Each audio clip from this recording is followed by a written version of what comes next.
According to Alfred Kroeber, anthropology is the most humanistic of all sciences and the most scientific of all humanities.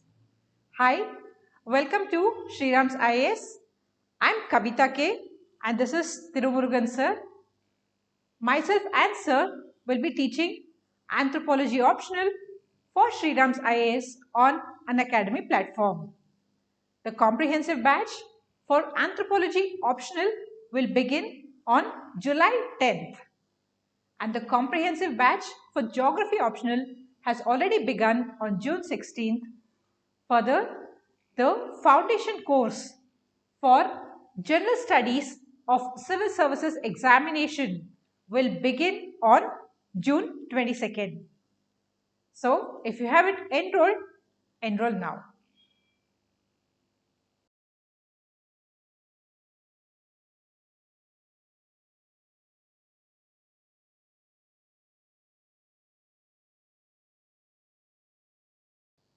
Hello aspirants, I am Tirumurugan.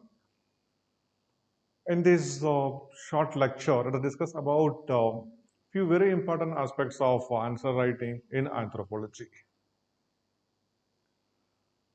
Anthropology, most of the students who are appearing in this main examination with anthropology optional, I hope you will not be from anthropology background. So most of you are from either engineering background or medical sciences or arts and science, but hardly there are very less chances here that a student from anthropology background who did his graduation only in anthropology, maybe after graduating in an engineering or in medical sciences, one might have studied anthropology from IGNO or some other open university. But those who have did anthropology alone as a graduation at that university level, I don't think very rarely we can find one or two students like that appearing in the main examination.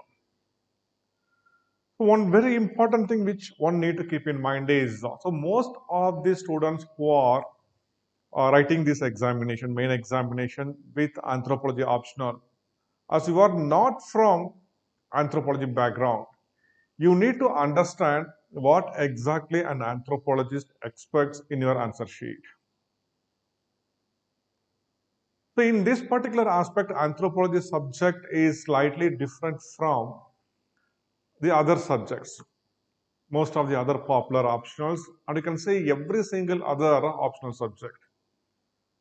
So how, in what way anthropology is different from other subjects? In every single subject, right, when an aspirant write his examination, he will always think about impressing the examiner, how best he can add a content, how best he can quote examples to make his answer look so impressive. But here in anthropology, the situation is slightly different. So as Kavita madam said, anthropology is the most humanistic of all sciences and the most scientific of humanities. There is a blend of both science and humanities here. So a person from engineering background or a medical science background or a commerce background, he will not be in a position to exactly understand what your examiner expects in your answer sheet. So in the name of impressing your examiner, we may tend to overexpress ourselves and we may tend to write some content which may not be relevant. So this I will be briefing you how this subject is very specific. And in fact, there are many topics which are totally outdated and which do not have any contemporary relevance. But still these contents are there in our subject, and how we are going to deal with this, how we are going to approach this topic. Let me explain you this thing. First example is in applied anthropology. So in applied anthropology, there is one topic, that is anthropology and defense designs. In that what we are going to study. That particular topic deals with applications of our anthropological knowledge. So whatever knowledge which you have gained in anthropology by studying physical anthropology, socio-cultural anthropology, linguistic anthropology, archaeological anthropology. So all this knowledge, how we are collectively going to use it to make the humankind better, make the human society better. That is applied anthropology. So there is one topic in applied anthropology, that is anthropology under defense designs. So in designing defense equipments, use of anthropological knowledge. No doubt there was a time when anthropologists played a major role in designing most of the defense equipments. It happened during Second World War, when the Russians had no time to even recruit the soldiers properly. Fast, they will recruit them. They'll just give them some basic minimum training and will ask them to dress up for the fight and they'll just land them in the battlefield. So in this particular time, right, we have very limited period of time. So in this limited period of time, one need to design the defense equipments. Because while designing defense equipment, there are three things which we need to keep in mind: safety, comfort, and efficiency. You better know about Hemant Karkare, the great police officer who laid down his life during the terror attack in Mumbai. When he got a call that there was a terror attack in the city, he was then dining, and that great officer, he didn't have the time to think about anything. He just wore his bulletproof jacket, wore the helmet, and reached the spot. And he was wearing a proper bulletproof jacket, which was tested many times. But his bad luck, one bullet which struck his chest got diverted and it entered his throat. And we lost a great officer. So we cannot say that there is a flaw in the design, but generally, right, while making defense equipment, we need to make it sure that we should not compromise on safety, comfort, and efficiency. In this, how anthropological knowledge is going to help in designing these equipments. See, suppose it's a war time. So hurriedly we are recruiting soldiers. And we are recruiting soldiers from northeastern part of the country, from Nagaland, Manipur, Mizoram, Meghalaya, where most of the people are belong to Mongoloid race. And our defense manufacturers, while manufacturing the defense, the fight clothing, if he keeps thinking in mind our Haryana people and our Punjabi Sardars, keeping them in mind because we know about them, right? They still that Jat regiment, Rajputani rifles, they are known for their bravery. And if they keep these people in mind, and if they have ordered for XL, double XL, plus size defense dresses, and hurriedly right now the soldiers are from northeast, and here right we need small and medium size. We have no time. So if you make them to wear this fight clothing and if you go them to fight, will they hold the rifle and run or will they hold their shirt and pant and run? So during Second World War, anthropologists they played a major role because they have very good idea about the physique, the body build. We call it a somatotype of human beings. Okay. So which particular part of the world, what type of people you can see, what will be their phenotype like, what will be their body build like. So this particular knowledge was utilized by those companies who were involved in designing the defense equipments. But now we are in 21st century. Things have changed a lot. Lockheed Martin, Dashu, They are making the fighter jets.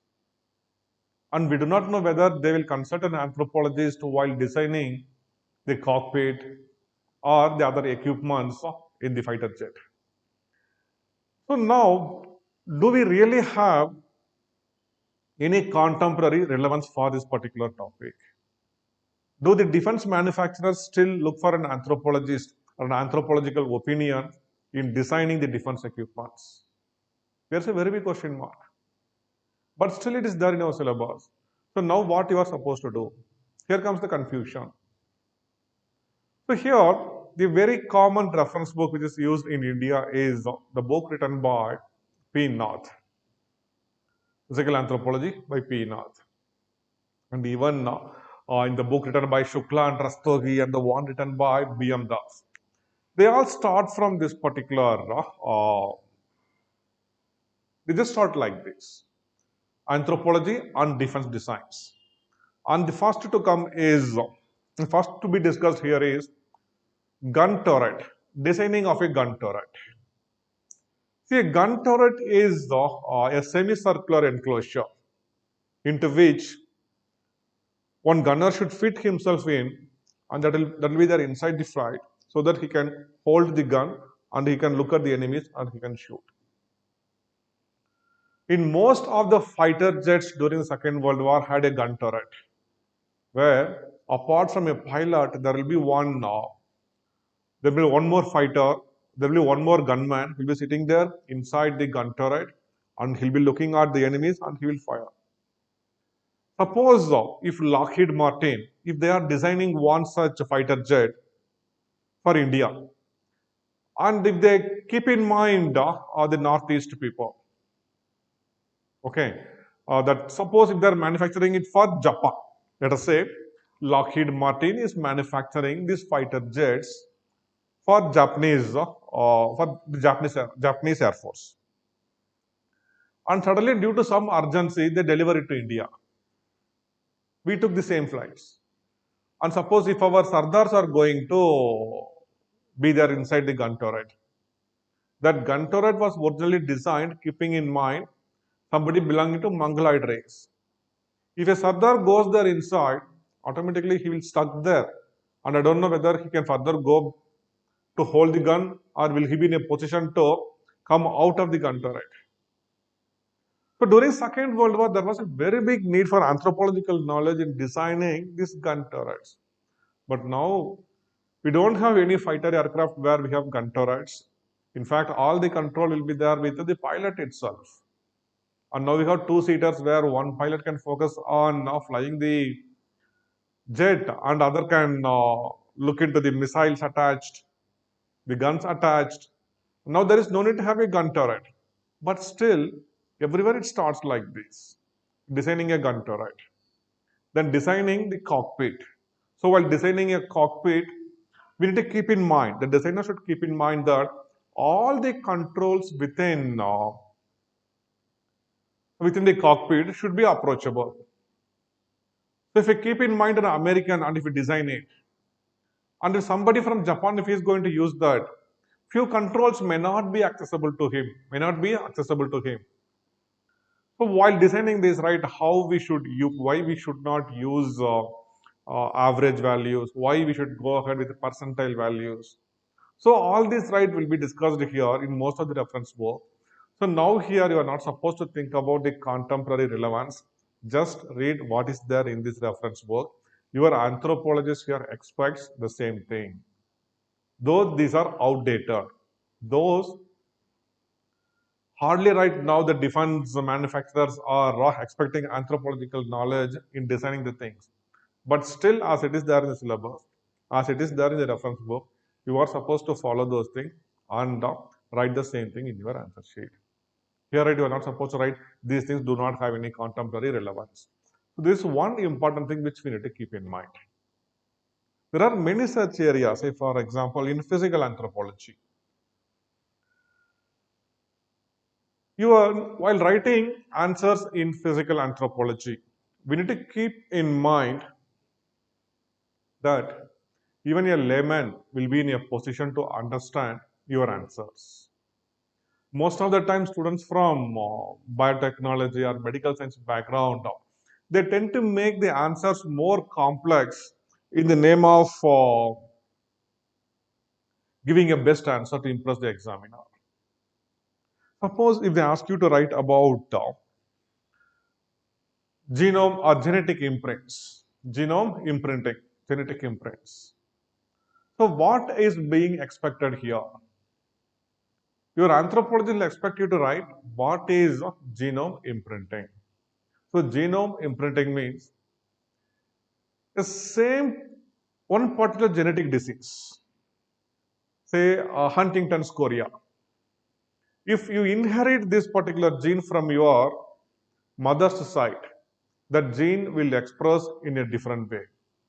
And the same gene, if you inherit from your father's side, that gene may express in a different way. That is, differential expression of a gene, maybe a lethal gene, differential expression of a gene, depending upon from which parent you have inherited.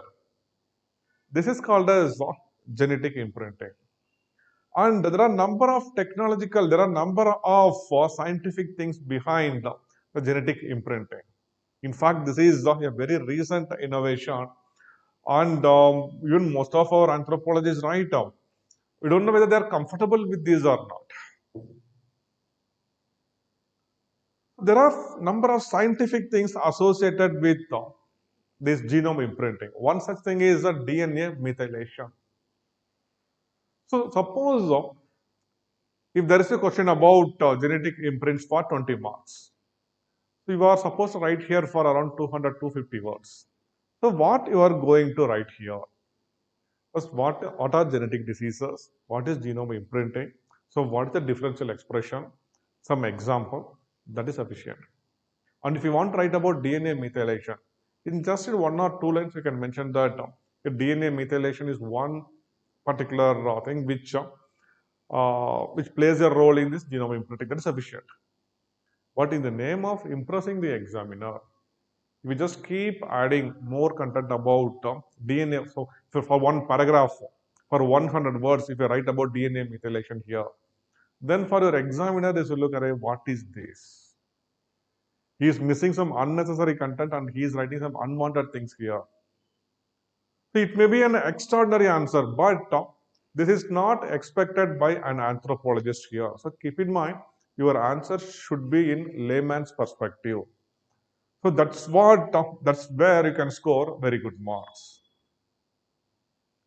So the science part which you are writing, you should not make it complex. Even somebody who have no knowledge about science, if he is capable of, if he reads your answer, he should be capable of understanding what exactly is the content. So that is how your answer should be. So in the name of impressing the examiner, if you add more complex content here, then we ourselves will spoil our answer. So this is one thing which our aspirants are expected to keep in mind. Got it? So while writing physical anthropology, make it sure you may be from biotechnology background, you may be from medical science background. But here the person who is setting the question paper is an anthropologist, and the person who is going to evaluate your examiner again is an anthropologist. So your answers should be in anthropological perspective, and it should not be in, or it should not be like a scientist from biotechnology background or medical science background. So keep that always in mind while writing answers in physical anthropology. So make it sure your answers are very simple and even a layman will be in a position to understand. Next is socio-cultural anthropology. So at first look, topics in physical anthropology will look very tough. What is this recombinant DNA technology? What is this DNA fingerprinting? Many times I have seen students while writing answers about DNA fingerprinting. So we can make an answer very simple. So what is DNA fingerprinting? This is one technique where we can match, or this one technique used in forensic anthropology or in forensics. So in forensics, right, we can use that technology to establish the personal identification.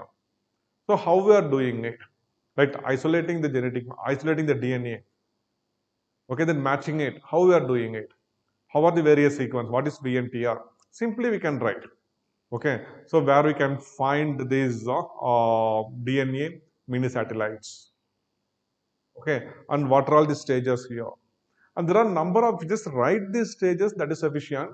And few applications or few very important cases where they have used the technique of DNA fingerprinting to establish the identity.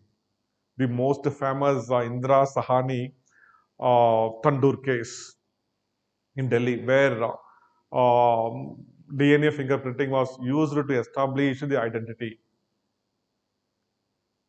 Similarly, here in this, there are number of processes like gel electrophoresis, southern blotting. And suppose if you are very good in DNA fingerprinting, if you are from biotechnology background, and if you start briefing about gel electrophoresis and what is VNPR elaborately, then again, right, you're just going to make your answer very complex. Just in a one line, you can mention. So the next step is gel electrophoresis and what we will be doing in gel electrophoresis. That's it. If you just make one paragraph about what is that, then again you are going to spoil your answers. So always you should keep in mind that the scientific content should be more humanistic. That means even the layman should be in a position to understand what you are writing in science. Then in socio-cultural anthropology, generally write on the first look the topics like marriage, family, kinship, religion, economic anthropology, political organization. These topics, right, will look very easy. And you may think, oh my God, these are the areas where I can score very well. But in reality, these are the topics in which your anthropologist will be so comfortable. And here, impressing your examiner is a very big task. It's not that easy to impress. Suppose if there is a question about question from religion. Say they ask you to write about totemism. See, when compared to that, a topic like recombinant DNA technology may look, oh my God, that looks very tough. This is simple, right? Totemism, anybody can write. But in reality, the topic of physical anthropology is like mathematics. Once when once if you are comfortable with the technique in recombinant DNA technology, what maximum they can ask you to write about recombinant technology? They cannot ask you to critically evaluate. Okay, at the maximum, right, they can ask you to write about its utility. Correct? So it is like mathematics. Once when it is done, it is done. There is no need to update anything, nothing. But here it is not the case actually. If they ask you to, in most of the topics in socio-cultural anthropology, it's always difficult to impress the examiner because it is the subject in which, right, they will be so comfortable. As I told you, suppose if they ask you to write about totemism, here one can write just about what is totemism. What is totemism? So totemism is a form of primitive religion. So here few people who are organized into clan-based social organization. They consider themselves as a descendants or they identify themselves with a plant or an animal, which they refer it as a totem. And totemism further refers to what they do, how they practice the religion. Here, they consider that they are the descendants from the totem. It may be an animal, it may be a reptile, it may be a snake, it may be a rat, it may be a lion, tiger, etc. So here, once when they consider one animal as a totem, then killing or disturbing of the totem will be a taboo. So people will always carry a flag of the totem wherever they move. So these people who belong to this particular clan, they will also make some artistic representation of this totem on their body. And they will also go for periodic collective worshipping of the totem. Okay, we can write some examples here of totemism. So this is one way of writing an answer, but if you write like this, it will be very difficult for you to impress the examiner. Here, we need to write about few anthropologists who did some work in this particular area. For example, Emile Durkheim, in his very famous book, Elementary Forms of Primitive Life, what he speaks about totemism. Then the very famous paper written by William Weiser. So it was William Weiser, right? Sorry, it was Golden Weiser who first dealt very clearly what this totemism is. But in fact, that name totemism itself is a misnomer. The Ojibwa tribe use the term Ototoman means to refer one's blood relative, his sister's son, like that. By mistake, right, this term was introduced by the British in anthropology. Then what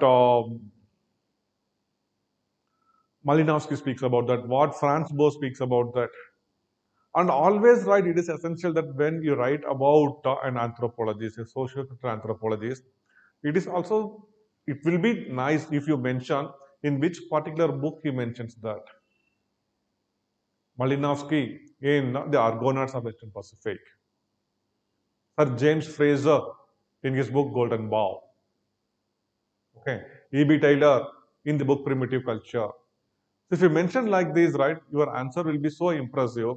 And one very important thing which we need to keep in mind is in most of the topics from socio-cultural anthropology, a person who do not have any idea about anthropology can also write an answer.